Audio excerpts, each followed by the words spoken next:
Waking up, up, sana mami. Go away, go away. Oh, kenapa ada bunyi air? Aku bunyi kat situ, dengar kat situ. Aduh! Alamak, Abel dah kena marah KFC aku ni. Alamak. Pengacut.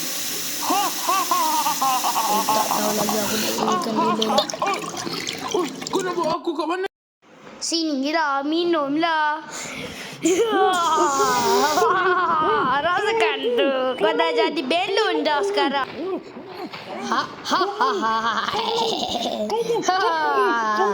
Pecahlah kepala kau. Pecah. Hai, bosannya. Apa tu? Ada orang ke? Oh, ada orang nak masuk ni. Masuklah. Freddy! Ada kau yang ni? Asal ni. Kategori. Tengok apa kenapa kau tengok aku ni? Alamak. Panjang ke lutut kau tu? Ya, dah panjang. Dah panjang lah. Okey. Freddy. Yo, Freddy. Aku ada ni. Apa? Aku tak faham. Kita sebenarnya berapi-api. Bersai. Apa kau ni? Ayu minat. Pizza dah sampai ke boy? Boy, pizza dah sampai ke boy?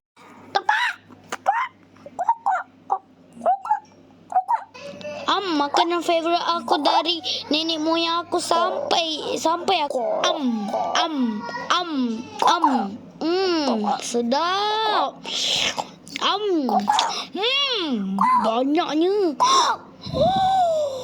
Yang belum besar. Aku akan bikin.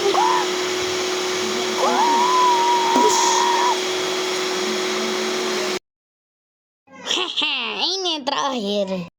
Pengek atau kau hilang kau. Tekan.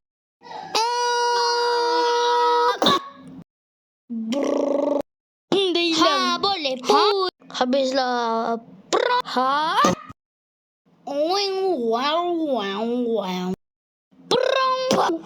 Ada pengek pun. Asal tak boleh? Prong. Asal dia naik ke atas? Dia kuat rupanya. Weh, kau kuat sangat ke? Tak kuat, weh. Kenapa perempuan ni kuat? Mana Gregor dengan Freddy? Pergi sini lah, buka dulu. Habislah boyfriend aku dah terputus sebab aku main tahi kat rumah. Hello, Freddy ke? Hello? Gregory ke apa? Woi, Freddy ke Gregory? Woi, cakaplah woi. Woi. Siapa kau ni? Jin ke apa? Woi.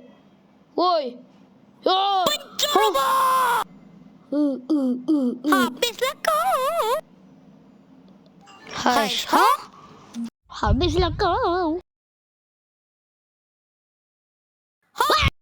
Pakai topi tu Heshin dan Caulu. Tunggu aku Kakak Aram. Tunggu aku. Hai, saya adalah Hepo. Saya ada jumpa matahari. Itu dia. Dia tengah bertonggeng-tonggeng kat situ. Tengok tu dia panjang macam cicak meng. Macam cicak-cicak ding. Hai Freddy. Hai. Kenapa bising-bising ni?